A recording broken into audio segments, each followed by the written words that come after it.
E aí, pessoal, sejam bem-vindos. Mais um episódio do podcast Arquiteto Digital começando. Se você ainda não está inscrito aqui no canal, se inscreve porque tem episódio novo toda semana e sempre falando de tecnologia, arquitetura, projetos, coisas que com certeza você que está aqui agora se interessa bastante. Não esquece também que a gente tem o nosso grupo no WhatsApp, onde você pode fazer parte, caso você queira sugerir temas, tirar dúvidas, ter acesso direto a mim, ao Manga. A gente está sempre trocando uma ideia legal lá pelo grupo e é o melhor jeito de você ter contato com pessoas que se interessam por esses temas também. Né, Manga? Diz aí, dá boas-vindas aí pra galera. E aí, galera? Vamos começar mais um episódio do podcast. E aí, tudo bem? Prazer enorme de estar com vocês aqui. Mais um episódio indo pro ar. A gente está bastante feliz de estar compartilhando com vocês aí as nossas ideias, esse movimento de vanguarda chamado arquitetura digital, que não é um movimento novo, não começou a acontecer ontem, mas é uma evolução e resultado de uma convergência de tecnologia. E a gente está trazendo para vocês aqui o que está no nosso radar do arquiteto digital para conversar. Não é isso aí. E esse aqui é o episódio 7, se não me engano, o que significa que a gente já está indo para quase 2 meses de podcast, né? É, legal, bacana. E esse recado que você deixou aí para o grupo é muito bacana, porque é um jeito lá da gente se comunicar, de vocês perguntarem, trazer dúvidas, a gente interagir. Logo, logo a gente vai começar a gravar ao vivo também, mas enquanto isso a gente vai se comunicando dessa forma. Ótimo, é isso aí. E, Manga, nesse episódio aqui, eu queria trazer, como sempre, né, uma provocação inicial aí, que é sobre o glamour na arquitetura. Em que momento que você acha que o arquiteto deixa de ter esse aspecto de um pesquisador, de um curioso, de um criador de soluções e passa a ser visto com o cara de cachecol e essa coisa mais glamurosa, mais requintada, que na prática muitas vezes a gente sabe que não é assim. Acho que dá pra gente partir daí. Pô, eu também gosto de cachecol, hein, cara? Eu gosto de cachecol e usar lenço de seda e blazer xadrez também, hein? Então, mas enfim, não é desse glamour que a gente está falando exatamente, né? Acho que não tem como evitar, cara, não tem como deixar de lado o glamour na arquitetura. Acho que o glamour faz parte da arquitetura.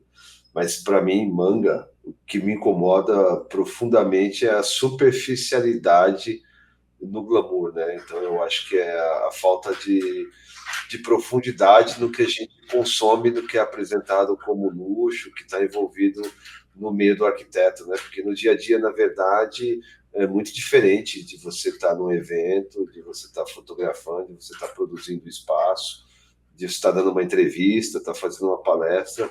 O dia a dia do arquiteto é muito mais duro que isso, né, Pedro? E é bem mais inflexível, vamos dizer assim. O processo criativo aceita muita coisa, mas o processo executivo, né, a produção real, a construção, isso está distante de ser glamourizado. Eu acho que isso é um problema porque a gente não fala sobre isso. Eu pelo menos percebo que o arquiteto ele é sempre associado a essa coisa do luxo, o arquiteto se coloca nessa posição. Quando a gente vai divulgar o nosso trabalho, a gente mostra o final, né? A obra pronta, ou pelo menos o render ali, todo bonitão, coloca a iluminação perfeita. Aí vai nos eventos, né? Aí vai com a coisa do cachecol ali que eu usei para brincar, que acaba sendo meio estereotipado. Mas eu acho que a gente não é visto, né, como os pesquisadores, como os criadores de soluções. E quando a gente entra no meio de especificador, a gente se coloca nesse papel de especificadores, até pelo mercado em si, no que diz respeito a contato com lojistas e tal, a gente acaba puxando para a gente um pouco dessa questão mais do mercado de luxo, né? E vai mudando um pouquinho a percepção de quem contrata a arquitetura e até de quem vê a arquitetura. As pessoas acabam associando a arquitetura a uma coisa só de rico. E eu não sei exatamente qual que é a sua visão disso. Eu acho que a gente nunca conversou sobre esse ponto específico. Quando a gente vai conversar, a gente fala mais da parte tecnológica, mas como que você vê isso, essa parte da arquitetura? Eu vejo isso 100% conectado com a parte tecnológica, mas a gente vai chegar nesse ponto aí um pouquinho mais para frente. Eu acho que, acima de tudo, o arquiteto tem responsabilidade social com o que faz. Do começo, desde o início do projeto até a entrega, até o final. Isso envolve todo mundo que está no meio desse processo. Você sabe que o processo de arquitetura é um processo da forma tradicional, ele é lento e ele é artesanal. E é aí que eu acho que o processo da fabricação digital, das tecnologias emergentes, entram para poder disruptar esse processo. Mas aí é um papo um pouquinho mais para frente. Respondendo a tua pergunta do que eu acho da questão do glamour, eu vejo que mesmo arquitetos talentosos, tá? Eu não estou tirando mérito de ninguém que é esforçado, porque a gente sabe que muitas vezes o esforço ganha do talento. Aliás, na verdade, eu acho que quase todas as vezes o esforço ganha do talento, porque às vezes o sujeito é muito talentoso, mas não é objetivo e prático, não consegue executar aquilo que o talento dele tem a capacidade de fazer. E muitas vezes o cara que é persistente, que é aquele cara, que bate, bate, bate até o negócio acertar, ficar bom e ele ter sucesso, né? Então não é demérito nenhum. Mas mesmo os talentosos e também os esforçados vivem refém de precisar viver da reputação, de viver da indicação, de viver da sorte, muitas vezes, cara, para poder conquistar contratos e projetos, né? E também está muito relacionado ao ciclo que você vive, né? Como é que é o teu... Como são as pessoas que você se relaciona no meio da arquitetura, do design e da construção, né? Então, se é um meio glamuroso e muito superficial, isso acaba sendo um espelho para você, e quando você percebe, você é mais um no meio, né? E a gente sabe que esse mercado mais glamourizado pensa muito pouco em arquitetura e pensa muito em cifra, né? Muito em dinheiro, né? Eu não estou dizendo que eu não gosto de dinheiro, porque eu gosto muito de dinheiro, mas é legal você conquistar espaço profissionalmente e ser bem remunerado pela sua capacidade de gerar valor e não de gerar preço no que você faz. Ô, mano, eu joguei aqui numa inteligência artificial o que é glamour. Porque você falou uma coisa você falou a palavra superficial. Para mim, glamour e superficial caminham juntos, cara. Isso, mas eu acho que automaticamente, né, aqueles pensamentos rápidos, tipo assim, cara, glamour superficial, por quê? Por que quando a gente fala de glamour, parece que a gente tá falando de alguma coisa superficial? E parece mesmo, né, quando a gente fala essa palavra. Eu não sei porque se vem na nossa cabeça lá o programa do Amaury Júnior. Pode ser, põe aquela musiquinha aqui, né? Põe aí. Parece um pouco, né, que remete a isso. Aí eu coloquei aqui, glamour. Glamour significa charme, encanto, beleza sensual e elegância que atrai e fascina, associado ao luxo, sofisticação, estilo e até um toque de mistério ou magia. Então, tipo assim, eu acho que a gente associa o glamour à superficialidade, porque quando a gente tá falando de glamour, parece que a gente parou de falar de funcionalidade, a gente passou a falar do que é simplesmente estético. Do que tá na capa, né? Do que é envelopado, é o vestido bonito, né? Isso. É o terno bem cortado, é isso aí, é o sapato legal. É mais do que o vestido bonito, porque o vestido bonito você pode pensar num caimento legal que valoriza ali a pessoa e tudo mais. É o vestido brilhoso, é o vestido que quer chamar atenção. Pô, isso aí que você falou é muito legal. Eu vi o Armani falava isso aí, eu vi quando ele morreu agora há pouco tempo, né?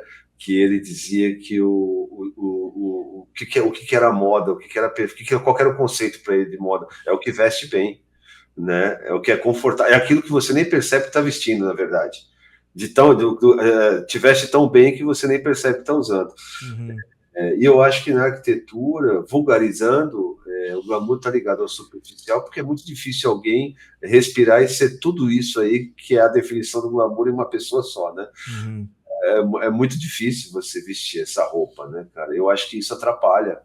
a gente como arquiteto. Eu sei que vai ter um monte de gente que vai discordar disso aí, por favor, discordem, pode escrever, pode mandar, mas a gente não tem problema nenhum de debater as minhas ideias, mas eu acho que atrapalha, cara. Eu vou dar alguns exemplos para você, né? Como eu acabei de falar, né?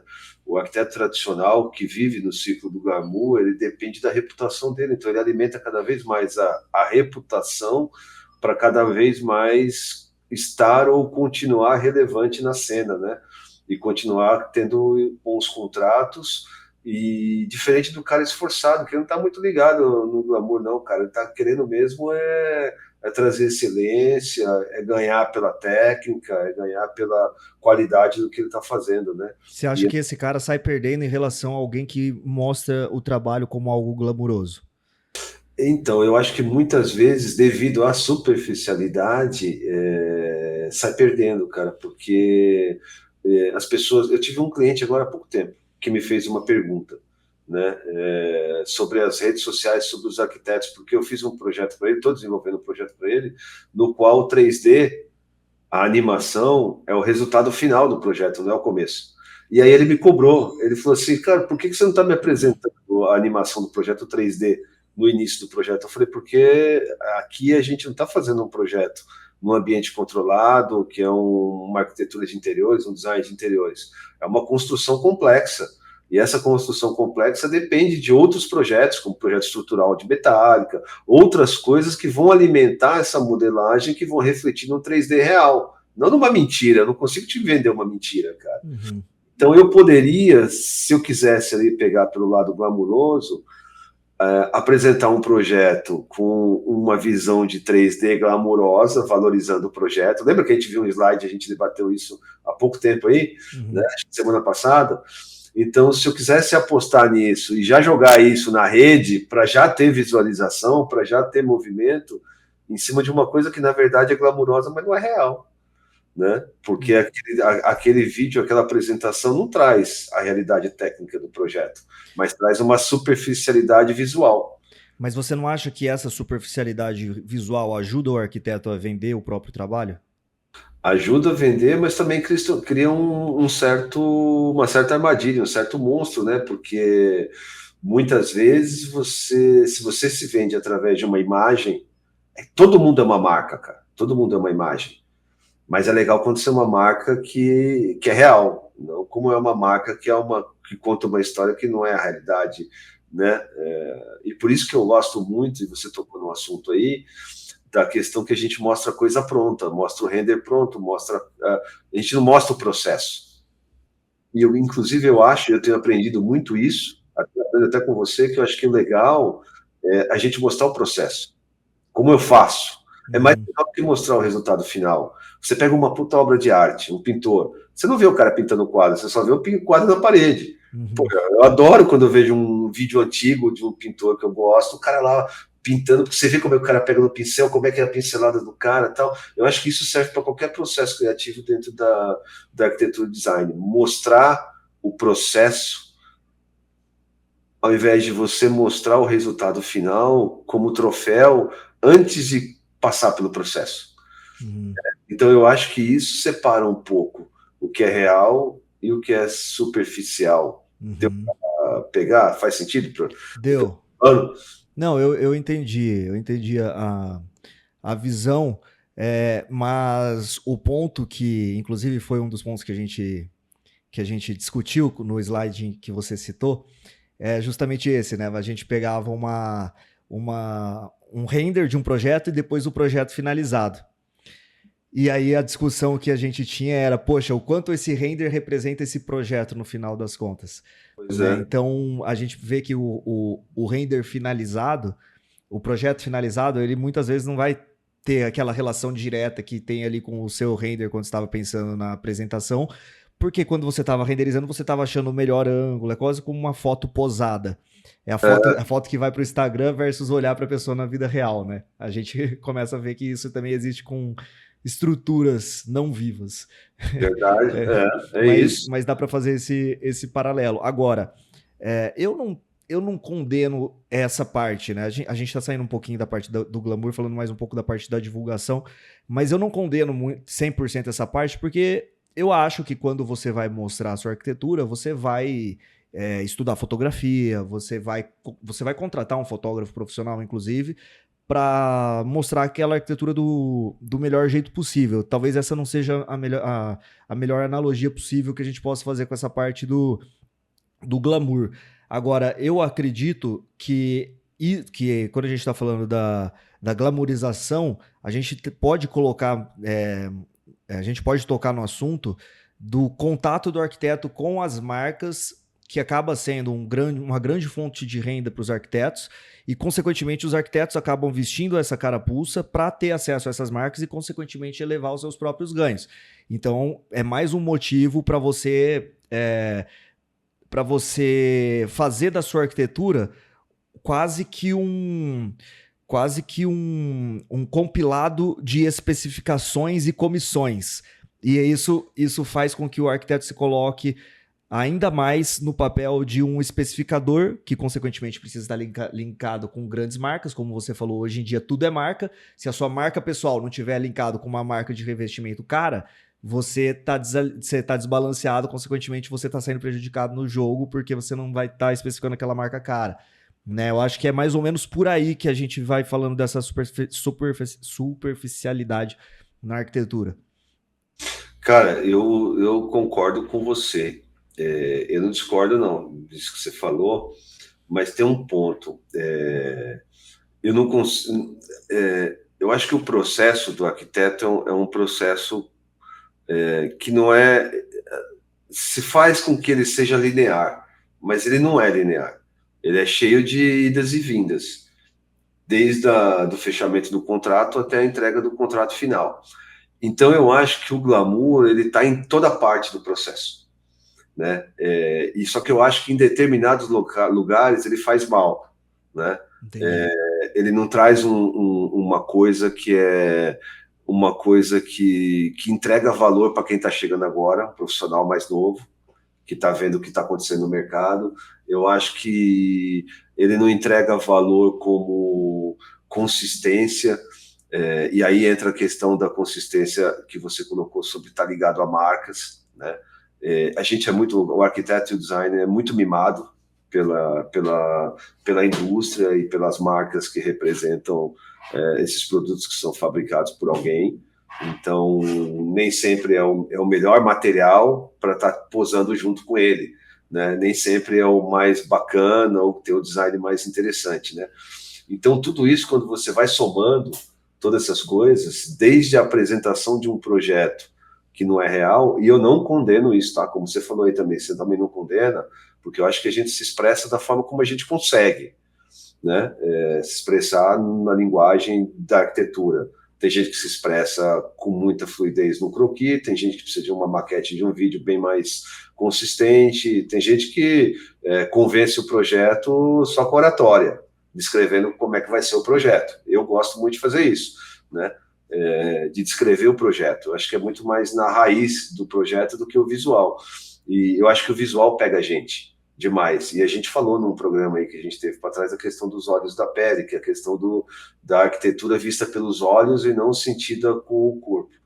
E aí o glamour pega em tudo isso, eu acho, Pedro, porque se você se distrai com o brilho, com o paetê da profissão, você está distraído com isso e você não está atento para entender o que está mudando o jogo. Uhum. Na real. E aí eu acho que é o real. O que está mudando a arquitetura, né? Especificar um produto ou criar um produto? Tá, né? mas então eu acho que eu acho que eu e você a gente está concordando que o glamour então é algo prejudicial no contexto geral. Eu acho que é prejudicial se ele não é levado. Vamos tentar fazer um paralelo aqui com a Fórmula 1 e a arquitetura. Vamos lá. Porra, a Fórmula 1 é um esporte glamouroso, né? É um esporte que porra, tá alto nível de glamour e expectativa, né? Mas eu acho que trabalhar num box de Fórmula 1 não deve ser nem um pouco glamouroso, porque você não vê nenhum momento feliz dentro do box de Fórmula 1, é tensão total, é todo mundo tensionado, cara, tá todo mundo trabalhando no pico do limite, porque cada fração de segundo vale um caminhão de dinheiro e pode valer um uma vitória ou pode valer um troféu, um grande prêmio, né? Uhum. Então é um esporte glamuroso, mas que no back-end, por trás da coisa, tem tensão. E a arquitetura é isso. A arquitetura, para mim, é a mesma coisa. Né? Trabalhar no backstage do processo do projeto, atendimento do cliente, a execução da obra, a fabricação das coisas, não é glamurosa. Mas o que a gente mostra é glamuroso. E eu acho que é isso que prejudica, porque é uma armadilha para nós mesmos, né? Então, na verdade, você está criando uma imagem superficial daquilo que você faz no mundo real. Por que a gente não mostra o mundo real das coisas realmente que acontecem na arquitetura, né? Quais são as dificuldades? Porque eu vejo os eventos, cara, de arquitetura, e aí a gente pode ver evento mais acadêmico, evento mais institucionalizado e evento mais mercadológico, né? E aí, para quem está ouvindo a gente, o evento acadêmico, no mundo acadêmico, é quem está desenvolvendo pesquisa, quem está criando coisa de verdade, né? Aí você tem o mercado mercadológico, não interessa o que eu estou vendendo, o que importa é vender. É mais ou menos por aí, né? Que a gente separa as coisas. Então eu acho que é sempre uma armadilha ficar na superficialidade. Então, quando eu vou num evento glamuroso de arquitetura, eu sinto falta de uma palestra consistente. De alguém Então, que vai subir no palco e vai me contar alguma coisa que eu não sei, ou vai me trazer alguma coisa, ou vai trazer alguma coisa para alguém que é realmente uma novidade, além de um revestimento com uma cor nova do Pantone de 2026. Entendeu? Acho que o glamour pega aí o arquiteto. É diferente você ir num evento, cara, e escutar alguém com autoridade, dizer para você qual é o futuro da arquitetura, né? Quais são as tecnologias emergentes, o que uma tecnologia nova pode mudar no seu dia a dia no escritório. Mas não, as pessoas sobem no palco para falar sobre o Pantone de 2026. Ele é importante, é legal saber qual é a próxima cor, né? Mas ele não vai mudar o jogo. uhum. Você acha então que que dá para equilibrar as coisas? Por exemplo, se você estiver num evento glamuroso de arquitetura, você acha que caberia, por exemplo, uma tecnologia que ia trazer algo falando de sustentabilidade? Total.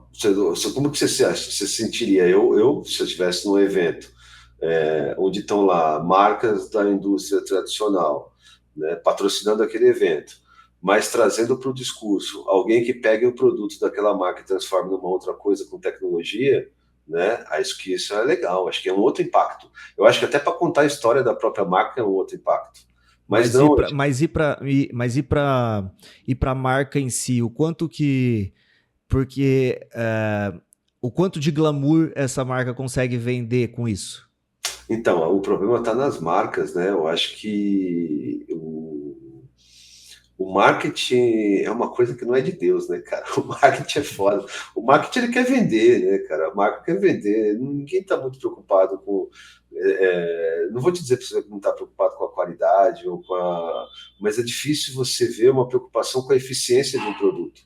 E a gente está muito focado na beleza do produto, na estética do produto, do que da eficiência, né? Então, quando eu falo em superficialidade, eu falo sobre isso, sobre olhar o que está por trás das coisas e mostrar e discutir qual é o processo. Então, eu acho até que as marcas perdem de não fazer isso. Né? Eu entendo que tem questões de patente, de segredo industrial, de receita, de materiais e tudo mais. Tá ouvindo o cachorro latir, cara? Tô, mas não tem problema, vai tranquilo. Mas então eu vejo, cara, uma preocupação em que talvez o cara ganhe até mais em trazer o processo criativo de produção e de fabricação do que só mostrar o produto pronto, que vai para a prateleira e que alguém bem posicionado no mercado com uma roupa bacana vai tirar uma boa fotografia instagramável e aquilo vai render centenas de milhares ou milhões de views, né? E aí Não, passar a especificar aquilo. um jeito legal seria as marcas pensarem em, talvez algumas até façam, né? Mas fazer uma que fosse uma coisa mais geral, né? Pensar em formas diferentes de usar o produto que elas já vendem, expor isso dessas formas e não focar só no produto em si. Total. Sabe quem tem feito muito bem isso no mercado de inovação e que dá muito certo? Eu vejo isso na arquitetura. Os chineses. Porque o que eles fazem? Eles têm um movimento que chama CTOM, que é Como? C2M, que é C2M, C2M, que é customização e maker, fabricação. Então, o que, que eles fazem? Eles aproximam a fábrica do profissional e do consumidor final. Mas como que é essa aproximação? É revelando qual é o processo, né? É realmente mostrando como é que aquilo fabrica, como é que aquilo pode ser, inclusive, customizado, como é que aquilo pode ser empacotado, não como um produto final, mas como um processo. Porque você pensa, tá tudo muito focado em mostrar o produto e não está mostrando o processo. E tem gente que acha até que está perdendo o valor de mostrar o processo. Não é legal visitar uma fábrica e ver como é que faz aquele produto que você especifica? É legal, mas a gente tem cada vez menos visita a fábrica e cada vez mais visita a loja. Mas você não acha que essas marcas, esse resultado, essa fórmula que eles têm hoje, já não é um resultado de várias tentativas? Na minha opinião, é muito mais fácil você chegar para uma pessoa e falar: olha como isso é bonito, do que chegar nela e falar: ó, vem aqui ver como que isso foi feito. É uma briga por atenção muito desigual. A gente pode usar isso como exemplo dentro de casa mesmo. O meu pai, ele é engraçado. Ele vai nas casas assim de amigo dele e fala: Pedro, você precisa ver a casa do fulano, velho. Ah, Tem eu um escuto. revestimento na parede, o cara iluminou com não sei o que e tal. É legal, mas por que eu tô trazendo isso? Porque na visão de quem não é arquiteto, cara, você entra num lugar, você vê um hall de entrada alto, pé direito legal, um lustre ali, já chama atenção visualmente. É mais fácil você chamar a atenção da pessoa em milésimos de segundo com isso do que você falar: olha, uma casa, ela serve basicamente para você dormir, comer e usar o banheiro. Então essas medidas têm que ser perfeitas, porque se você erra nisso, são coisas que você vai usar todo dia, a marcenaria daqui a um tempo você vai passar, nem vai olhar, não sei o que. Então eu tenho que dar uma volta toda para explicar uma coisa que, pô, a arquitetura de todo dia não é o lustre perfeito na entrada da casa, enquanto o lustre perfeito ele só precisa existir e ninguém precisa falar mais nada. Então, enquanto marketing, eu acredito que as empresas sabem disso. Eu acho que da realidade elas sabem mais do que isso. Na verdade, elas tanto sabem disso que elas usam o que é mais fácil, que é o visual, Uhum. né? Que é o que você está falando. Mas o mais interessante para o arquiteto, olhando do ponto de vista do arquiteto, na minha opinião, é o processo, cara. Porque entender do processo, você entende do produto. Entender do produto, você não entende do processo.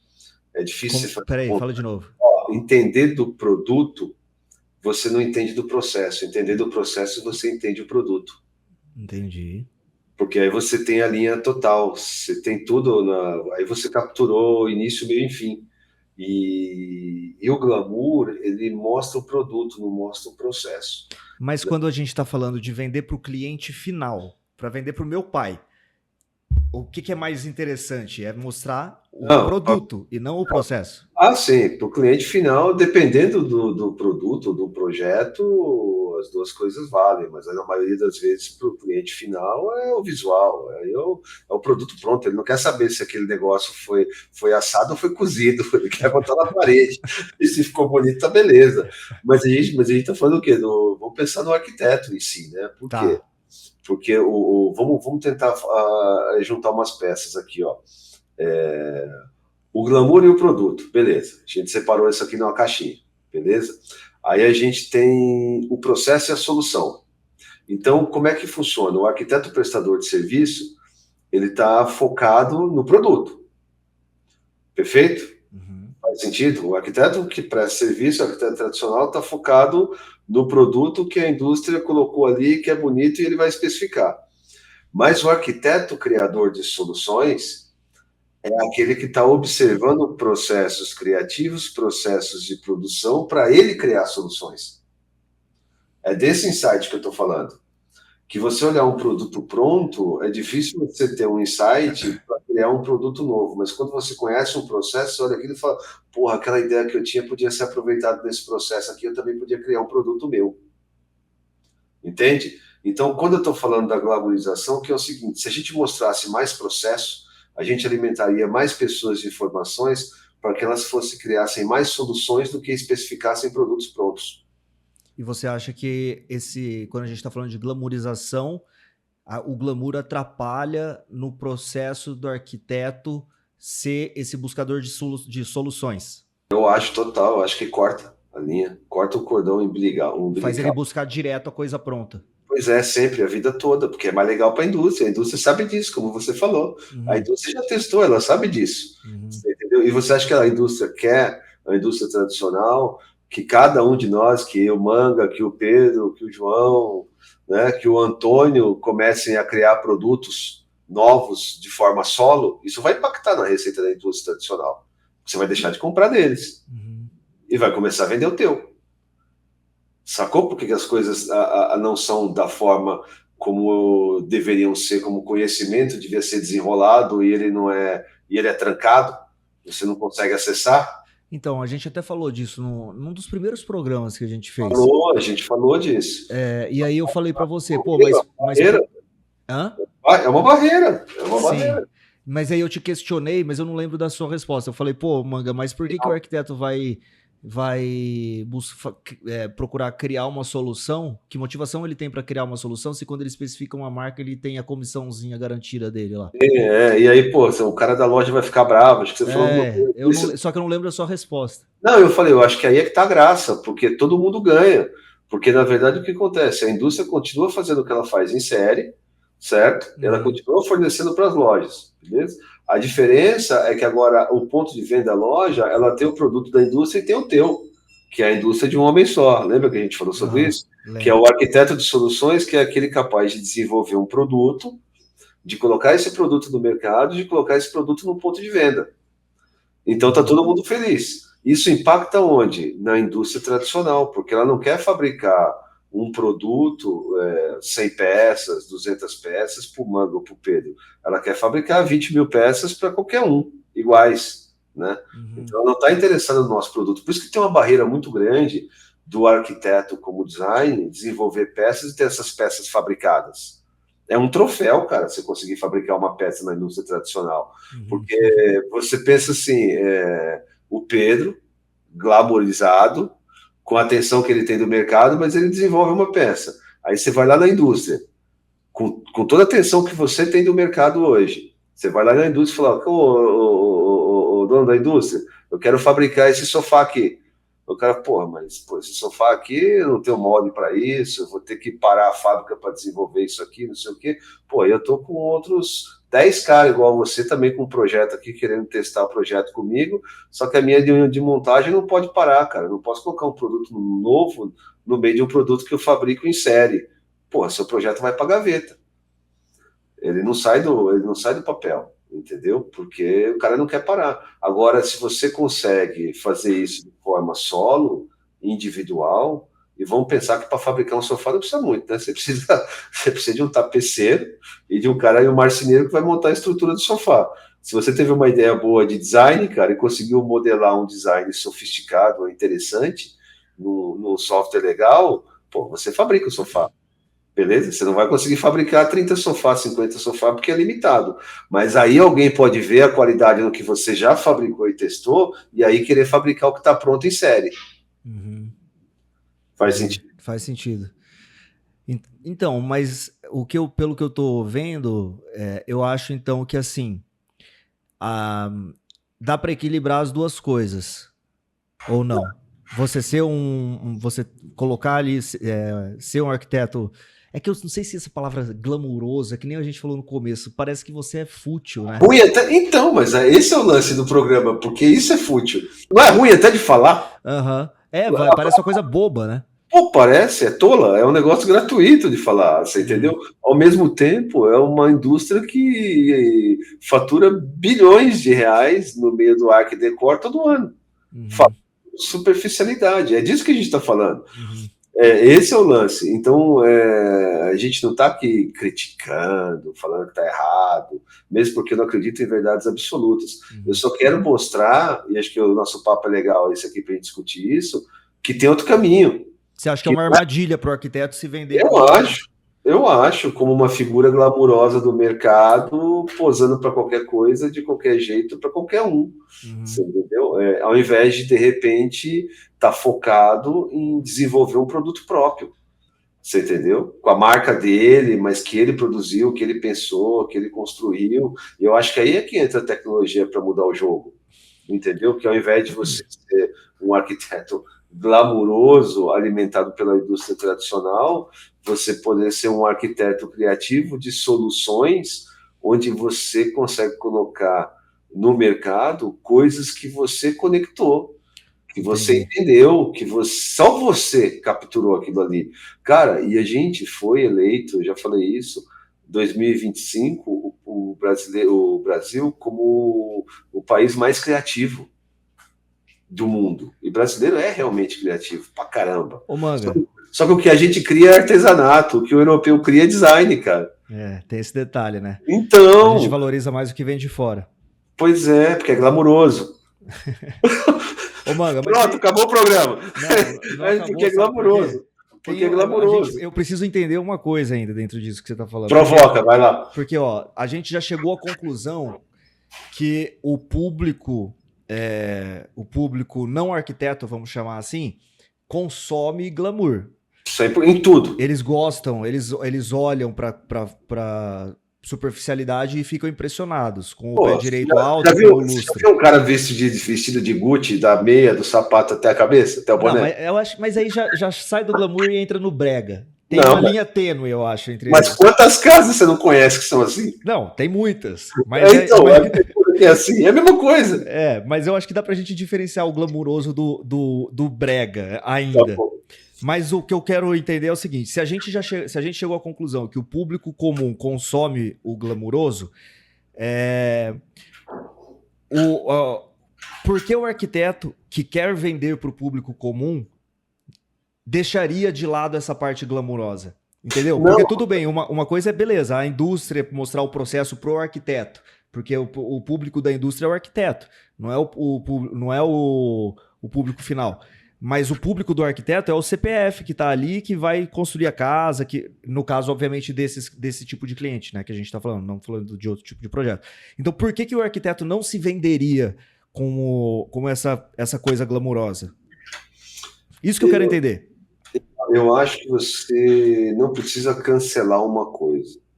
Né? Então, estou falando, vamos lá, você não precisa cancelar o glamour da profissão. Né? Ela sempre existiu, é o status do arquiteto artista, é um glamour, Uhum. certo? Quem inventou isso foi o Picasso, o estilo de vida dele, ele inventou um estilo de vida glamuroso como artista. Tá lá começou lá com o Picasso na década de 30, essa história toda. Antes disso não era assim. Só que eu acho que a gente não traz junto com isso, a gente não embarca nisso o, o processo real da produção das coisas, a qualidade das coisas, o posicionamento enquanto profissional diante das adversidades que tem criar um projeto, né? Que é um monte de gente muitas vezes mal alimentada e problemática dentro de uma obra. A gente não fica, a gente vai na obra e tira foto do pé com o piso e revestimento, mas raramente você vai ver alguém filmando uma obra com todo mundo rasgado, mal vestido, tudo sujo, É verdade. trabalhando. Atenção nisso. Então, a hora que a galera vai filmar dentro das obras, manda a galera ficar escondida no outro canto para poder fazer uma filmagem mais limpa, né? Então, não é a realidade da coisa, né? Então, quer dizer, a gente sai de dentro de uma obra com sapato sujo, depois a gente entra no palco de um evento bem vestido, como eu dei o exemplo aí da Fórmula 1. Só que a gente não leva essa história que a gente traz para dentro da obra pro palco. Lá no palco, só se fala o que é glamuroso, o que é interessante, o que deu certo. A gente não conta o que dá errado, o que não funciona. Aí você pegou outro dia e estava falando do diário de obras da casa de uma influência. Uhum. Eu acho que é uma tragédia aquilo.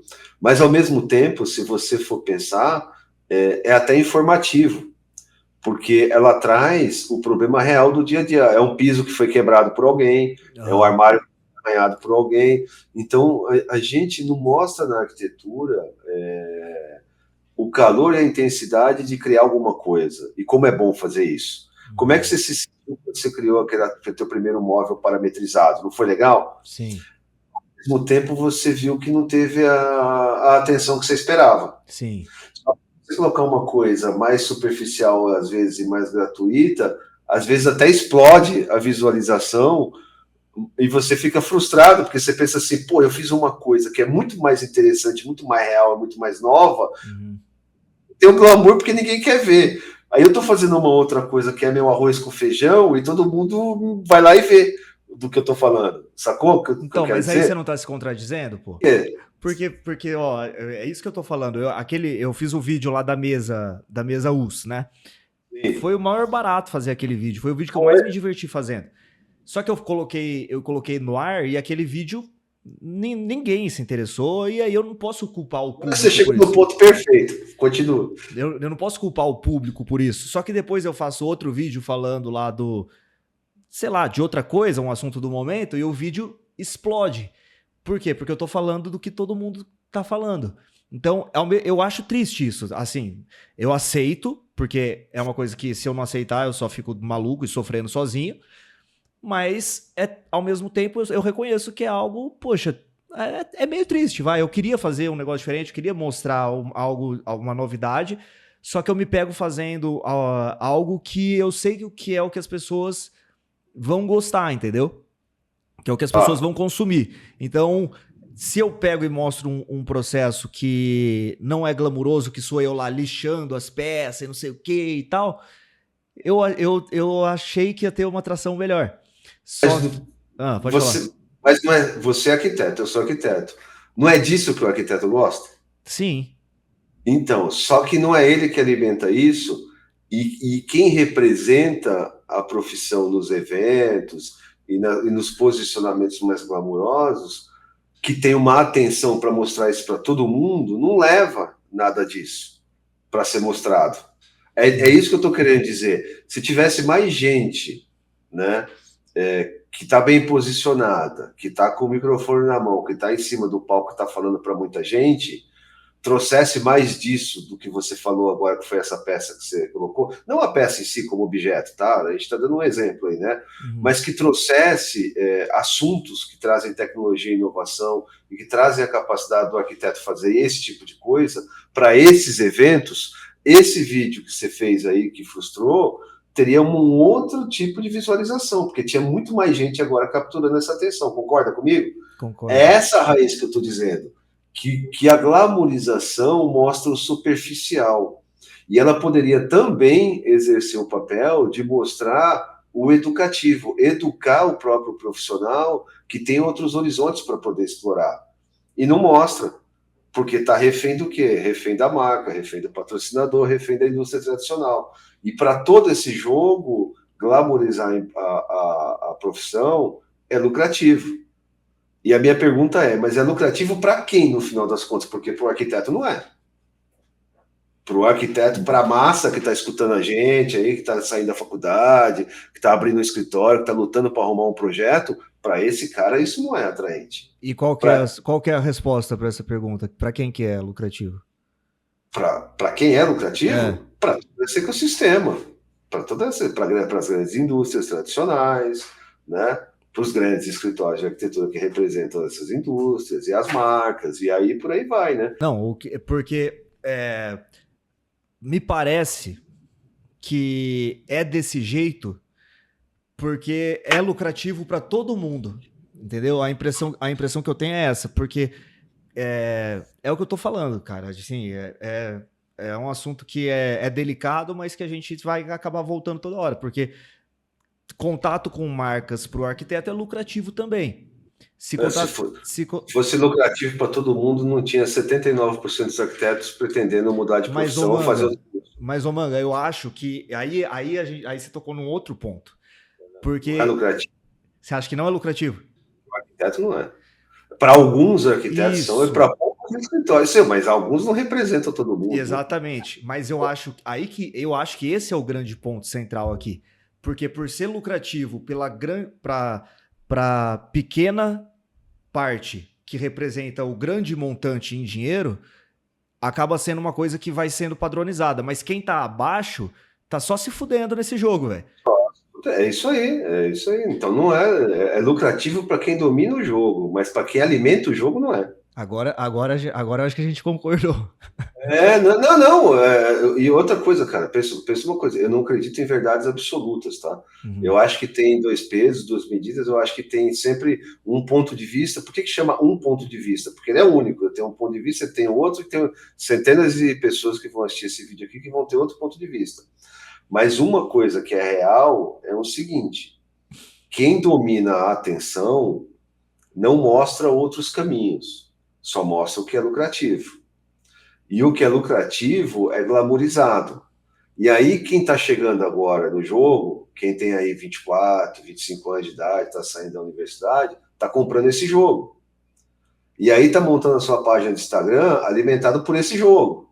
E aí está fazendo o projeto, repetindo o estilo de todo mundo, alimentado pelo jogo. Nossa, perfeito. E aí é uma roda que, na verdade, não é uma roda, é uma máquina de moer carne, porque aí você... porque tá todo mundo sendo moído e triturado naquele mesmo lugar, cara. Tá todo mundo... E lá embaixo só sai o que foi moído, só o farelo, né? E aí entra a estatística que você trouxe. Porque, porra, é lucrativo para quem tem destaque? É lucrativo para quem tem destaque, está bem posicionado, né? E não quer dizer que é o melhor profissional. Muitas vezes, inclusive, não é. É o que mais vende, mas não é o melhor arquiteto. É lucrativo para quem está patrocinando? É porque tem atenção. É lucrativo para quem está fabricando? É porque está vendendo. É lucrativo para o lojista, que é o dono do ponto de vista? E lojista é aquele negócio. Lojista hoje está vendendo porcelanato, amanhã está vendendo carne. Você entendeu? Ele não está preocupado se o arquiteto está feliz, se o cliente está feliz, se o mercado está evoluindo. Ele é um comerciante, ele vende o que ele se propôs a vender. E o seu segmento dele é areia, pedra e cimento, ele está feliz em vender areia, pedra e cimento. O negócio não está mais bom de areia, pedra e cimento, amanhã ele vende tijolo. Mas o arquiteto, é difícil você conseguir se reposicionar dessa forma o tempo todo. Hoje eu vendo isso, hoje eu vendo aquilo. Ou você projeta ou você não projeta. O que pode melhorar a tua vida como arquiteto, numa trilha de um arquiteto digital, é você poder fazer mais coisas. É você ter uma ampliação de área. Né? É você começar a poder oferecer outros produtos. Mas como é que você faz isso se você não entende de processo nenhum, se você não tem tecnologia nenhuma, se você nunca participou, você não é convidado, ninguém fala para você como é que cria um cogobó, como é que cria uma peça de porcelanato, como é que cria uma telha, como é que cria qualquer outra coisa, uma poltrona, um sofá.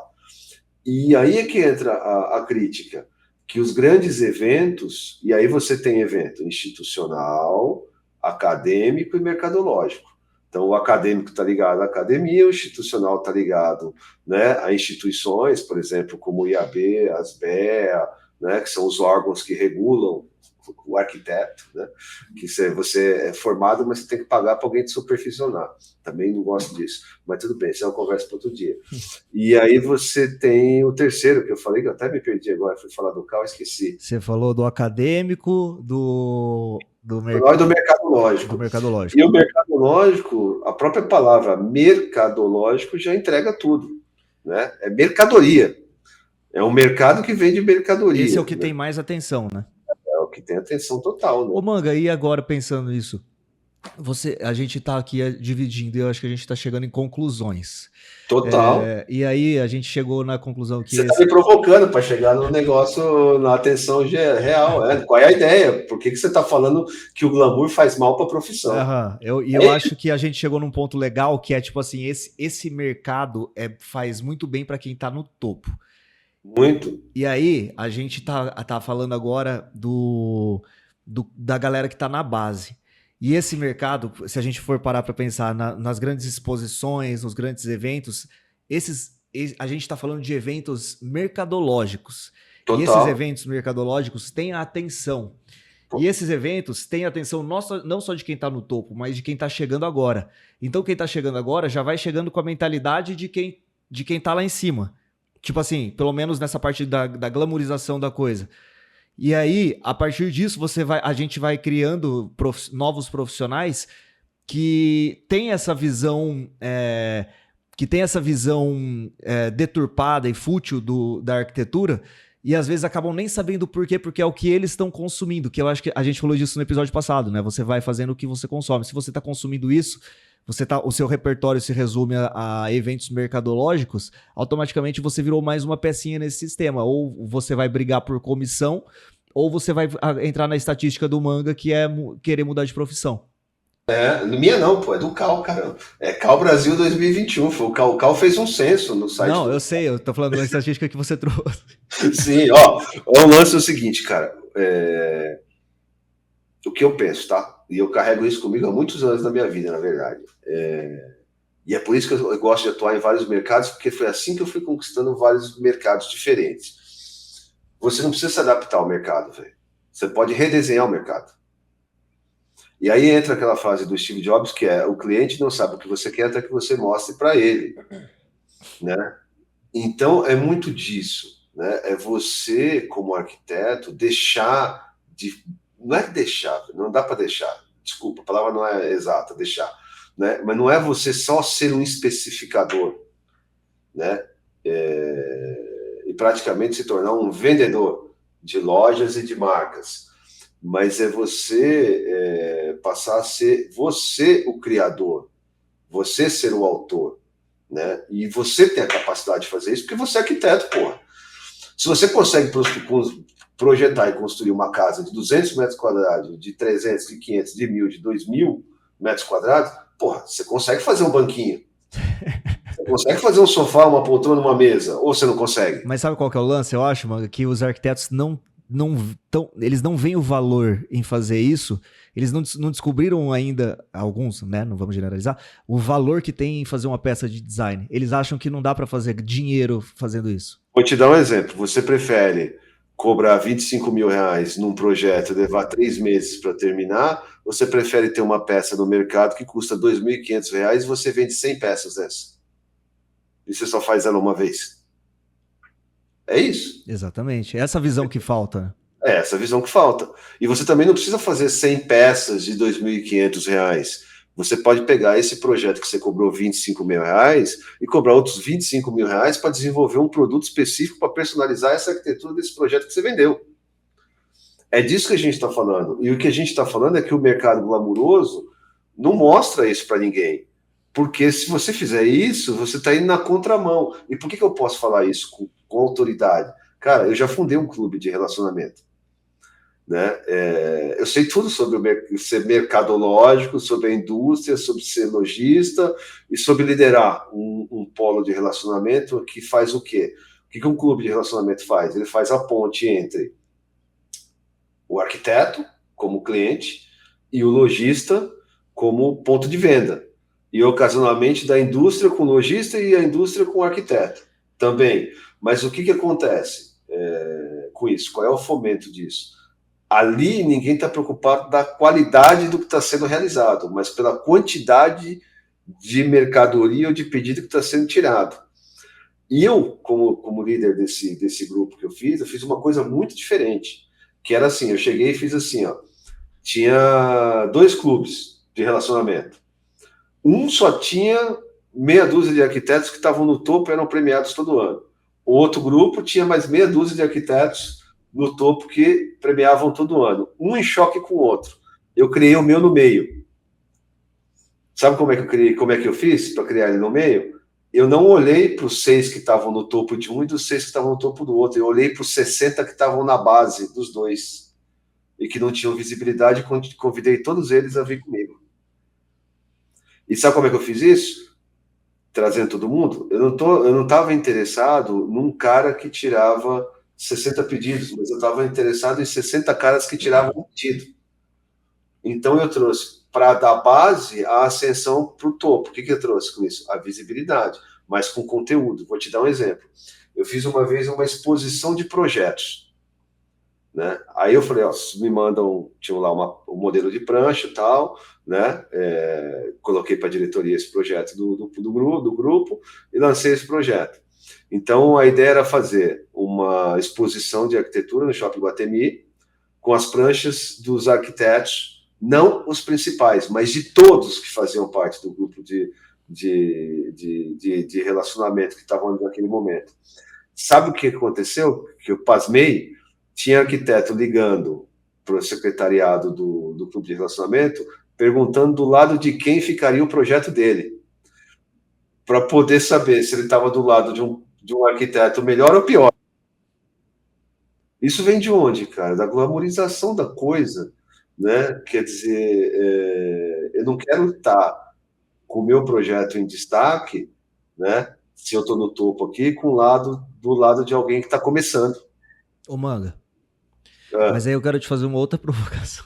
Pode fazer. Que é o seguinte,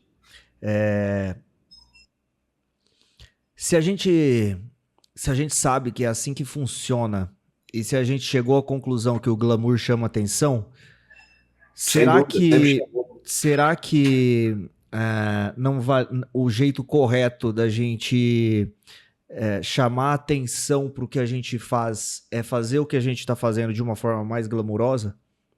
Um exemplo que eu posso te dar, você está falando dos eventos acadêmicos. Pô, evento acadêmico é legal, cara. É onde o estudante ele tem que ir, ele tem que frequentar essas feiras, ele tem que ver essas coisas. Só Mas não tem que. visão de negócio. Não, só que você vai lá nas feiras acadêmicas, às vezes você vai encontrar um nerdão lá, tal, meio introvertido, que não sabe explicar muito bem a puta coisa foda que ele tá fazendo, ou outras vezes até sabe, mas o cara tá sabe, no cantinho lá, sentado num banquinho. Então, e aí o cara vai na Revestir, entra lá no stand lá da Kohler e vê aquele negócio, água caindo e não sei o que, e as cubas tudo ligadas, as torneiras tudo ligadas, chuveiro de ponta cabeça e o caramba. Aí, tipo assim, caramba, você vai lá, pô, o negócio aqui é fodido, velho. É isso que eu quero pra mim. Enquanto você vai lá na outra feirinha e tá lá, o stand é um banner, né, com uma TV pregada. Então, e se você for ver a essência, o que tá sendo mostrado em cada um, tem um que é muito mais foda. E é o cara que tá com conteúdo. Entendeu?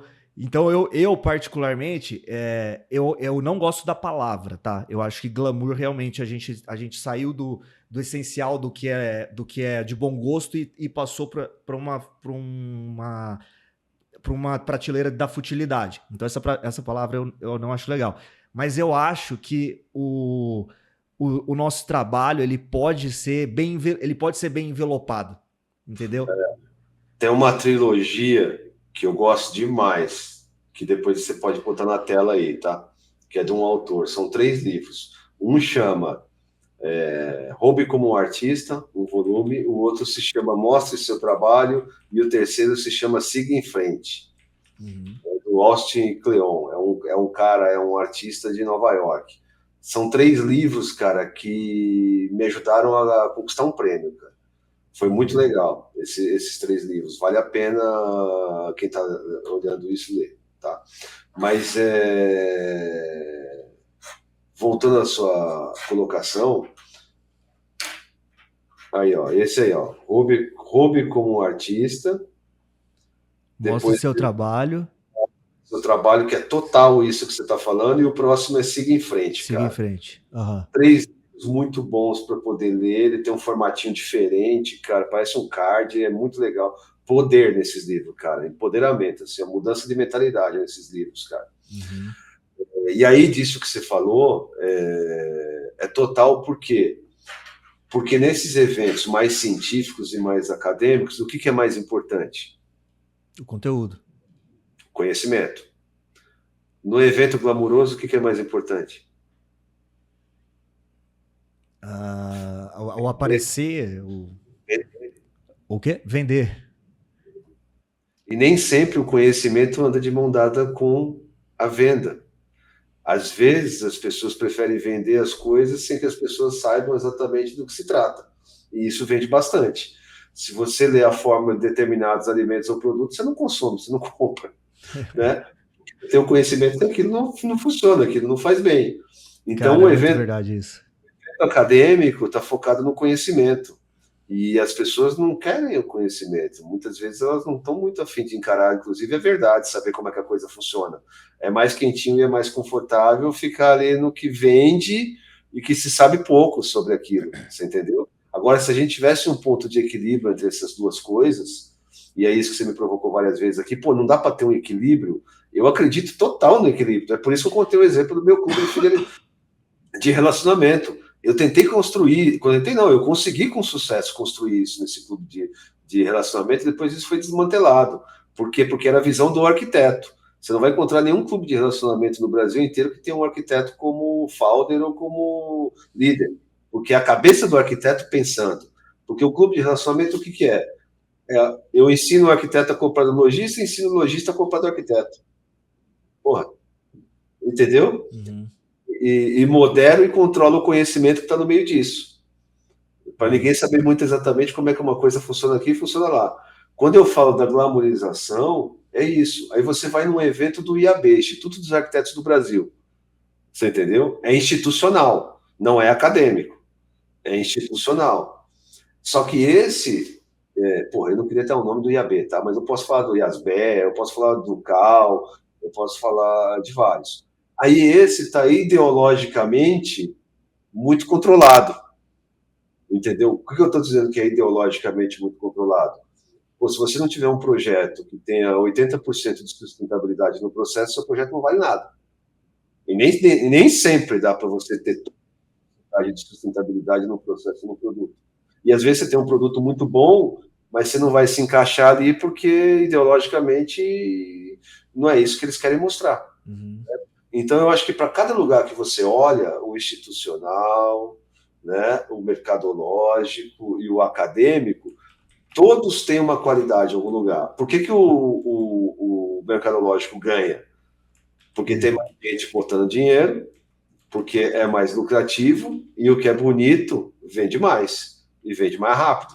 Pô, você vai num evento acadêmico, pô, onde é que ele vem o dinheiro para fazer um stand de venda legal, cheio de luz, porra, com puta trabalho de data show, com um monte de equipamento? Não tem verba para isso, velho. Uhum. Tem verba para isso. Aí qualquer evento numa loja tem mais verba do que para um evento acadêmico, cara. Não tem evento para isso. E o que eu quero dizer com tudo isso? Quem é que perde? O profissional perde. Porque ele perde o quê? Em educação. Tá deixando de aprender. O conteúdo que tá chegando para ele, o conteúdo que só serve para vender para ele e fazer ele virar um vendedor, né? Cara, podemos encerrar o programa depois.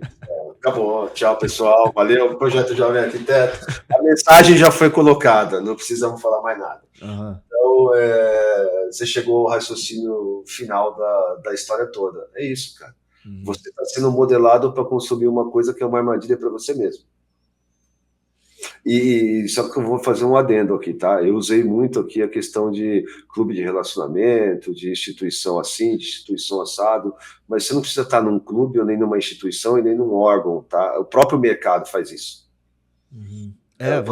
Isso já está acontecendo, você participando ou não? Isso, não precisa participar de nada disso para poder vivenciar a coisa do jeito como é, tá? Isso vamos dizer assim, é a regra. A gente está dentro dessa regra. Mas aí você está dentro dessa regra, você continua sendo um arquiteto prestador de serviço. E aí os números mostram que 74% ou 79% pretendem fazer uma outra universidade ou abandonar a profissão e 64% acredita que tem outra área de atuação. Eu não lembro se exatamente são esses números, tá? Mas é por aí. Se alguém quiser olhar, vai lá e olha lá. Censo Cal Brasil 2021, que vai encontrar os números exatos, tá? Uhum. Mas, na realidade, são poucas pessoas num posto, ou num lugar, ou numa posição favorável, e toda a massa na base sendo domesticada para poder consumir, comprar, consumir, comprar, consumir, comprar, não criar, especificar, não criar, especificar, não criar, especificar. Entendeu? A realidade é essa. E essa massa que tá aí embaixo tá olhando para essa galera do topo e falando, nossa, que legal. Então, como é que eu chego lá? Será que é uma foto bonita, instagramável, que eu vou botar no meu Instagram? Deixa eu copiar, deixa eu ir tirar uma... Como é que você usou um nome aí para uma página do Instagram quando ela é bem harmoniosa? Como é que você usou o nome? Branding. O brand do Instagram, tá, porra, parece que foi feito por uma agência de publicidade, né? Uhum. Aí você olha, cara, olha isso, cara, olha isso agora. Aí você olha um projeto, ele tem a mesma tonalidade de cor. Aí você olha lá, vou dar um exemplo, tá? Apartamento Ilhabela, beleza. Quer dizer, a Ilhabela não tem apartamento. Então, mas tudo bem. Mas vamos lá, uma casa em Ilhabela. Aí você pega uma casa em Trancoso, uma casa em São Paulo, uma casa no Rio de Janeiro, uma casa. Todo mundo em degradê, em harmonia de material, de apresentação, de cores, de projeto, que até parece que é um projeto só.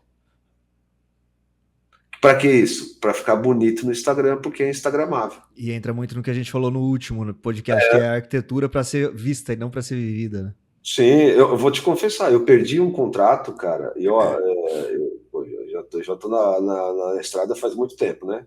Não vou ficar repetindo aqui quanto tempo faz, não vou adivinhar a minha idade, mas, enfim, eu já estou há muito tempo. É muito difícil eu perder um projeto. Quando alguém me procura porque foi indicado, aí tá naquela armadilha lá, lembra que eu falei? Da reputação, da sorte ou da indicação. Quando alguém me procura é porque já sabe o que eu faço e já sabe o que eu entrego, entendeu? Normalmente a maior parte dos meus contratos vem por aí. O outro meu eixo é o que eu provoco no mercado para eu prestar serviço. Aí são soluções que eu crio e desenvolvo e eu vou para o mercado oferecer. Eu vou para o mercado ofertar aquela solução para resolver um problema. Essa é uma outra parte do que eu faço. Mas eu perdi um contrato porque o cara falou assim, pô, eu olhei o seu Instagram, pô, não vi nada, não tem nada lá.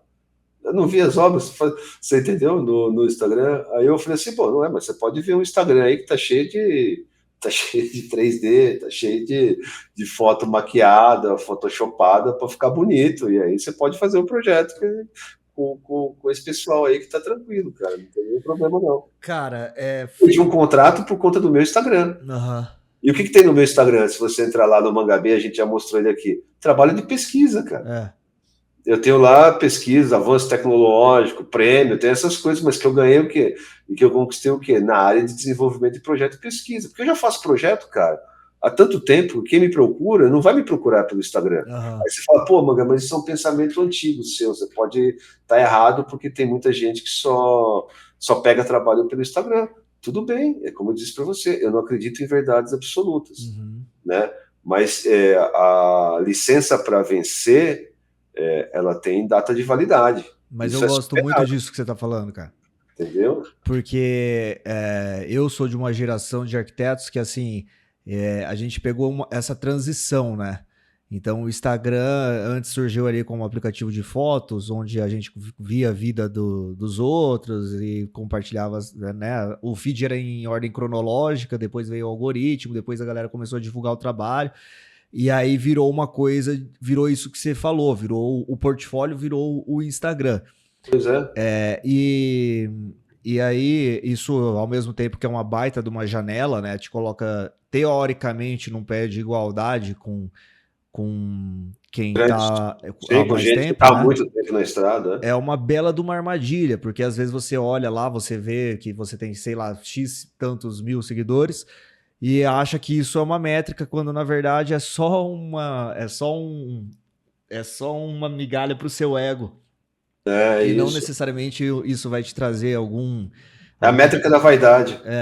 E eu acho legal isso que você falou, porque eu já tive muito contato por Instagram, mas cliente mesmo, de verdade, que é aquele que te contrata e te contrata de novo e passa seu contato para frente, esses clientes vêm do offline, cara.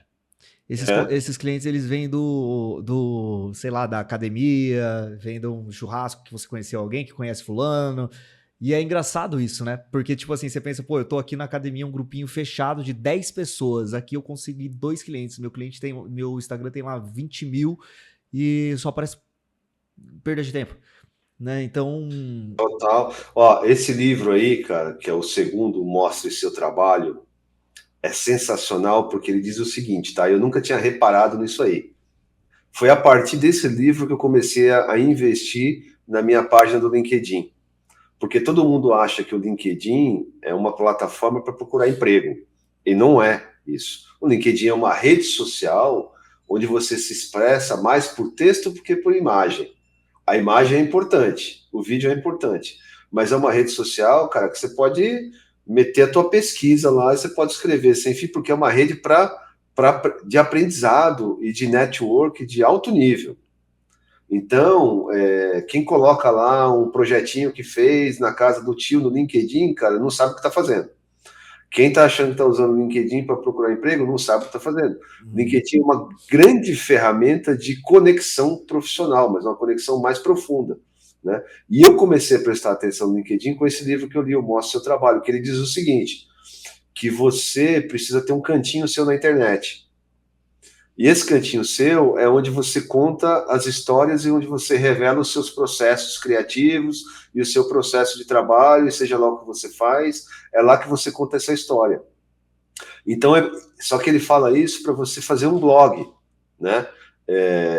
E o blog é muito legal porque você ter um blog, você não depende de uma conta de uma rede social que pode ser cancelada a qualquer momento e você perde o blog. Né? Só que eu acho que o blog não é aquele que saiu do hype, caiu de moda. A gente não fala mais em blog, né? Mas eu transferi esse insight para o meu LinkedIn. Então, no meu LinkedIn é onde estão as minhas conexões mais importantes, mais interessantes. É onde eu aprendo pra caramba, porque eu fico lendo o trabalho dos caras lá de fora, daqui, vejo quem está fazendo coisa relevante. E eu sei que quem está mostrando determinada coisa lá é porque tem autoridade para mostrar. Né? E porque está debaixo de crítica. É importante.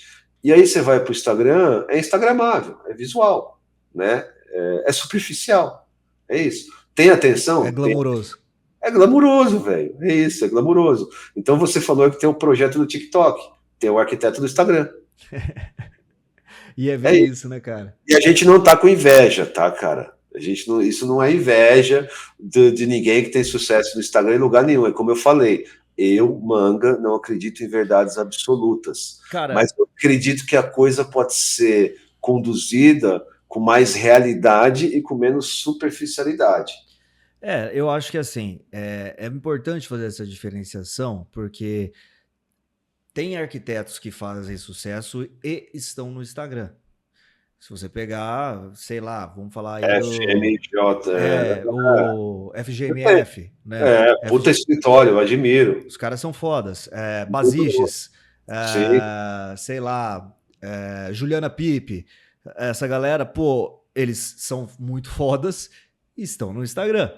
Agora, sim, você achar que vai se tornar, né, por mostrar o que eles mostram a partir de uma página sua, não tem como inverter esse processo. Vou te dar um exemplo. Eu trabalhei durante 3 anos no Del Montes Arquitetura, é um dos maiores escritórios lá de Campo Grande.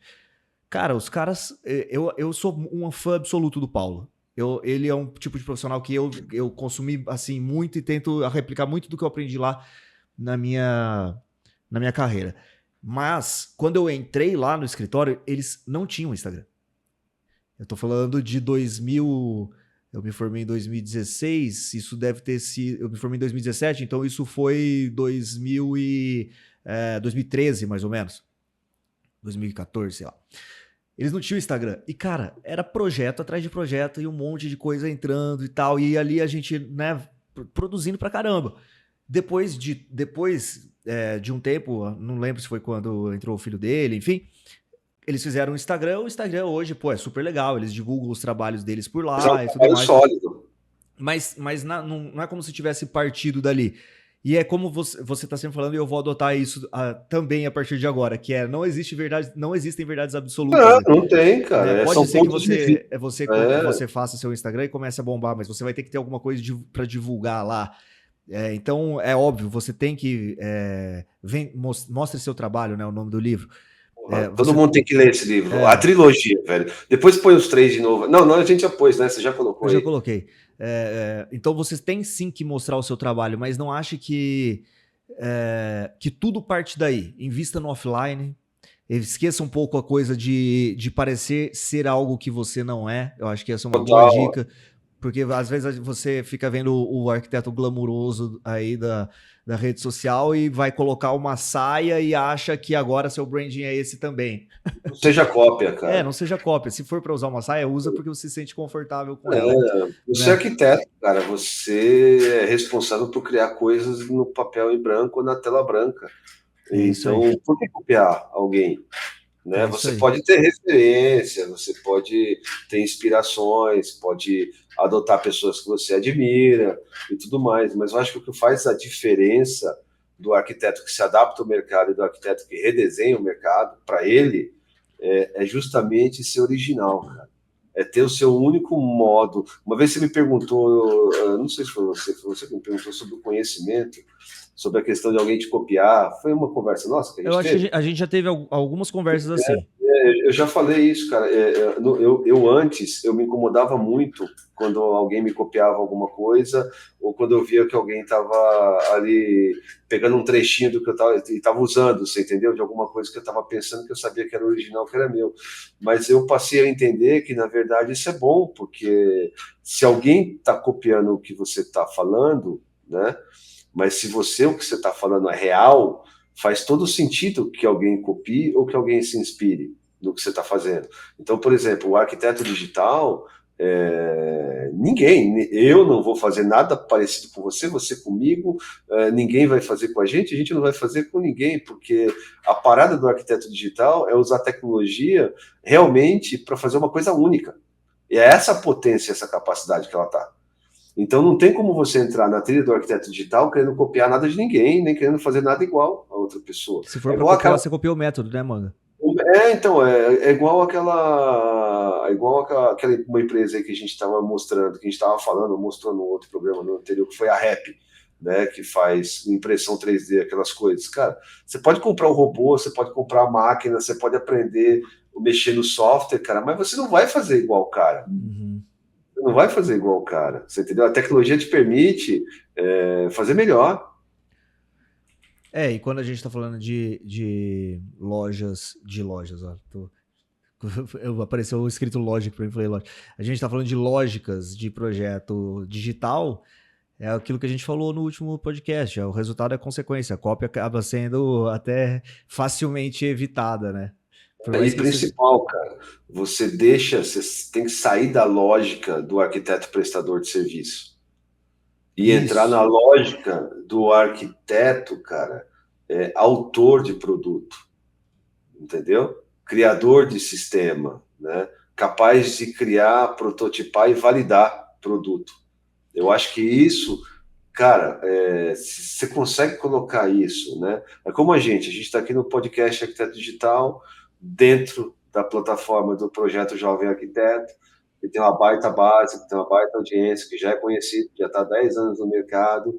Então a gente tem a sorte de estar levando esse conhecimento, isso que a gente está falando aqui, já para um monte de gente que já está olhando isso aqui, certo? Agora, se a gente tivesse fazendo isso aqui sozinho, num cantinho ali, né, começando uma página nova, do zero, pô, ia estar falando isso aqui para ninguém.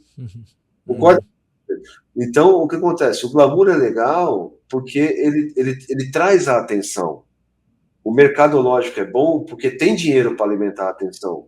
O que é ruim é que a atenção que está indo para lá não é a atenção para te transformar num profissional melhor, mas para te transformar num profissional que compra mais.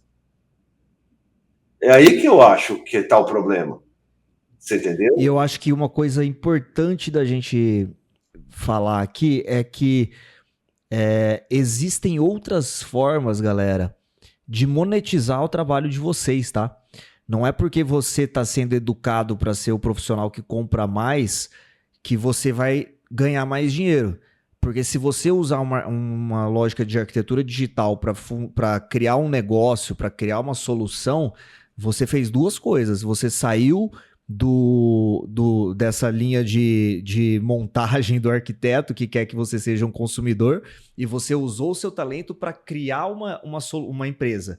Então você não precisa ficar encaixotado com essa visão de que saiu da faculdade, o seu caminho natural é esse. Isso não é arquitetura e você não vai ser um arquiteto pior ou menos bem sucedido, ou mal sucedido, né? Se você não seguiu o caminho tradicional da arquitetura, você seguiu por outra coisa, você resolveu empreender a partir da criação. Né? E a gente tem vários exemplos, e já falou em outros episódios, e pode falar nos próximos também, de exemplos de arquitetos que usaram da sua expertise para criar soluções. E, consequentemente, eles quebram com isso, com essa coisa que É? o mercado quer que o arquiteto seja, que é o especificador. Pois cara, sabe como é que é isso? Parece um mundo zumbi, saca? Parece que os arquitetos estão vivendo no modo zumbi, cara. Do tipo, meu, entrou um vírus com o meu cérebro, cara. Você tá no modo zumbi, cara. Só que ao invés de comer outro cérebro, cara, você tá só especificando, tá só comprando. Você já viu, cara? Tem uma. Eu não sei, eu não sei se é uma Vespa, o que que é. Pô, arquiteto modo zumbi foi. Uma Vespa, algum animal que ele pega, Sim, eu vi, cara. Ele anda sem. Foi consumido. tipo assim, ele pega um corpo de uma barata morta e se acopla no corpo da barata e é como se a barata estivesse viva. Porra, então, o arquiteto como barata zumbi, é isso. Barata zumbi, velho. Não, mas é isso, velho. Eu não sei, Pedro, como é que você vê isso, cara, mas ao final do programa aqui que a gente está chegando, da conclusão desse papo todo, pessoal, que não. A gente trouxe um tópico aqui sobre o glamour versus a realidade. E aí a gente desenrolou toda essa ideia. Não tem tópico pré-programado. É a provocação do Pedro, a provocação do Manga, e disso a gente vai chegando nas conclusões. Aqui cada um tem as suas convicções e as suas dúvidas, né? E também tem aquela coisa de não precisar acreditar 100% numa coisa, porque a verdade de uma pessoa nunca vai ser a verdade da outra 100%. Mas o importante é expor ponto de vista. Com certeza. E na realidade, cara, você tem que ficar longe de um ecossistema que só te alimenta para especificar, cara. E isso não é clube, não é instituição, não é órgão. Isso é o ecossistema do mercado, entendeu? Atual. E o lance é que você não precisa se adaptar a esse mercado. Você pode desenhar um mercado para você. Mas como é que você faz isso? Não dá para fazer isso só com papel manteiga e uma lapiseira Pentel 5 com grafite 4B, cara. Você precisa mais ferramenta. E o AutoCAD e o SketchUp também não vai resolver esse problema. Então você precisa mergulhar em tecnologias emergentes, cara. Você tem que tirar vantagens competitivas da tecnologia. E quando você tira vantagem competitiva da tecnologia, naturalmente sai um produto novo. Uhum. E quando sai um produto novo, o que é inovação? Inovação é encantamento, cara. Quando você inova, você encanta. E quando você encanta, você agrega valor ao teu processo, ao teu produto, ao teu jeito de fazer, e você não é cópia de ninguém. Você entendeu? Você é você. Né? Então, porra, você pode ser uma. Aí você vai falar uma coisa, olha o que o Manga tá falando, olha que vulgaridade. Mas você pode ser um outro profissional, cara, munido de um scanner 3D. Você pode ser um outro profissional com uma impressora 3D. Você pode ser um outro profissional com óculos de realidade 3D. Cada uma dessas ferramentas que você trouxe são ferramentas que fazem uso da tecnologia e cada uma delas abre uma nova portinha. Porra, um monte de porta dentro dela. Isso, cada uma delas abre várias novas portas. E, cara, eu que tô mergulhado nisso, em transformação digital, cara, já tem 3 anos e meio. Cada vez que eu mergulho, eu abro uma porta, eu acho outras 2, 3. Isso. É incrível. Você me viu falar durante um ano inteiro que eu olhava para você e eu falava assim, cara, eu só vejo oportunidade. Uhum. Não era isso, eu passei um ano inteiro falando, cara, eu só vejo oportunidade, é só oportunidade, é só oportunidade. E a tecnologia faz isso. Não, e a gente tem isso, né, Manga? Tipo assim, eu e você, a gente é muito ligado nisso, cara. Cada coisa que a gente vai vendo já parece que é um negócio novo que surge, né? Porra, cara, como eu queria que você visse isso, você que tá do outro lado da câmera, cara, porque isso muda a carreira, velho. Isso muda a carreira, isso muda posicionamento. E não é que você tem que deixar de ser chique para fazer isso, tá? A realidade, cara, é que você pode ser glamuroso e chique, mas embasado na verdade, na realidade, com inovação tecnológica e como sendo um cara que redefine e reprograma o mercado para você mesmo. Ô, Manga, vamos tentar montar algumas conclusões aqui. Eu acho que uma delas é que eu acho que a gente pode falar que o glamour pelo glamour, ele é só breguice. É isso. É gratuito, não vale nada. Agora, você fazer uso de uma embalagem bonita para vender um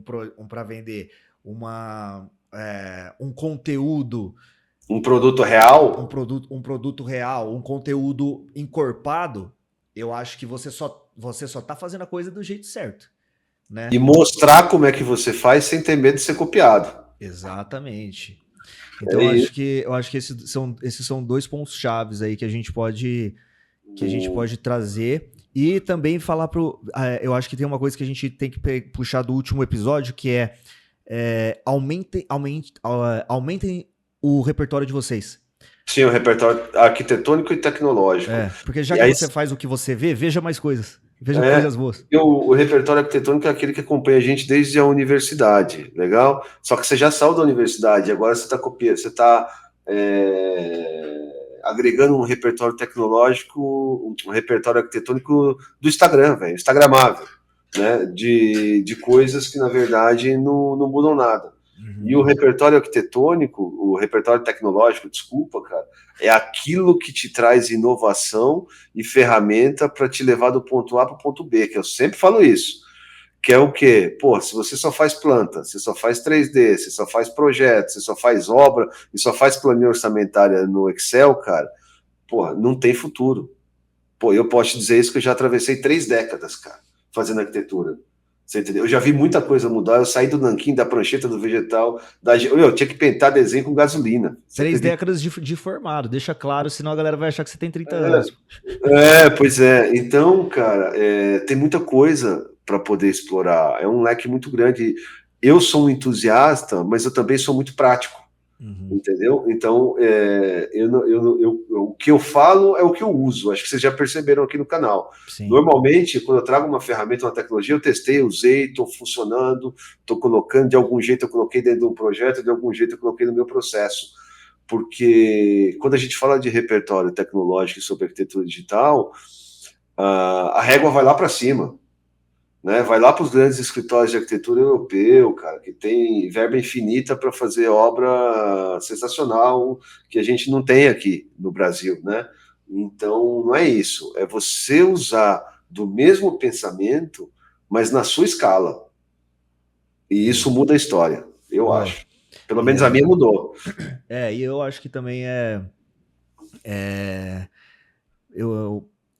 cara, eu acho que a gente pode deixar a mensagem aqui, pessoal, que obviamente, eu sempre fico receoso das pessoas acharem que as coisas são excludentes, entendeu, mano? Então, às vezes eu sou meio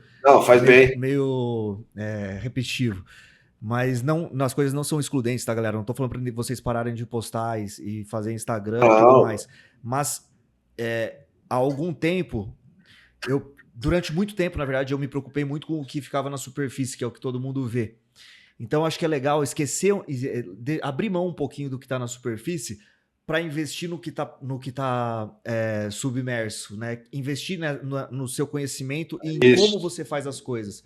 Porque a forma como você faz e o que você sabe que são as coisas que estão submersas é o que vai fazer o que está na superfície aparecer com uma qualidade maior.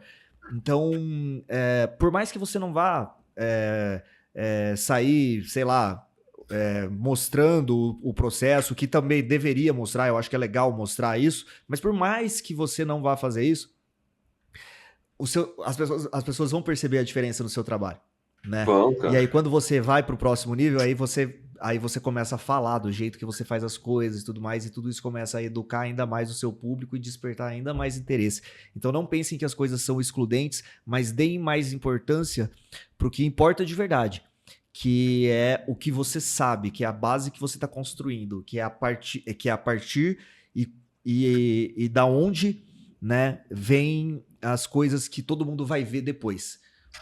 E não tenha receio ou preocupação de ainda não dominar determinada ferramenta ou determinado processo, porque é inclusive legal, e eu acho, mostrar a evolução do aprendizado ou do desenvolvimento das coisas. Eu acho muito legal. E esse livro mostra o seu trabalho e fala isso. Não espera o momento perfeito, o momento exato e o momento mais adequado para você fazer. Só vai fazendo. Exatamente. Só sai fazendo. A gente está entrando num papo meio coach aqui, mas é um papo muito legal e que faz a diferença. É foda conversar com você, mano, porque tipo assim, eu tenho que ficar controlando pra gente ficar bem 1h30. Já estourou aí, não sei. Mas tá tudo bem. Mas o que eu ia falar é que esse negócio que você falou de começar, é a parte realmente que dá mais trabalho, né? Você se interessar e começar uma atividade nova, porque você fica com preguiça de de ter que percorrer aquela jornada até começar a colher os frutos daquela coisa que você está estudando. Mas, tipo assim, uma coisa que quebrou bastante isso para mim foi estudar inglês, cara. Então, Nada a ver com o papo aqui.